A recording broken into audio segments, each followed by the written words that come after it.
Hello YouTube family, आप सभी को फिर से मिनी ब्लॉग में स्वागत है। और ये हम मेरा दुकान में मिंदाज है। ये दुकान के बाहर में लोग है ही नहीं, कस्टमर। ये भैया गया में है तो एक गिफ्ट पैकिंग कर रहा है। करो करो, हमारा दुकान में कस्टमर है, गिफ्ट का उसके बाद हम बोल रहे उसको यस। उसके बाद हम अपना दुकान में आके चॉकलेट खा रहे हैं।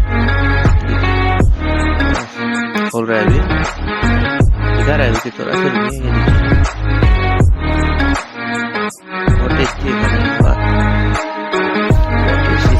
कस्टमर तो है ही नहीं। सुबह से कस्टमर एक भी आया नहीं अभी तक। चीज भी खा रहा है, उसको कुछ खाएगा क्या?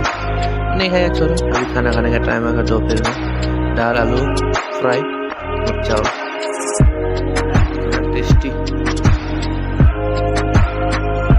और ये रात का अभी ये अपना भाई बाइक साइड है नहीं।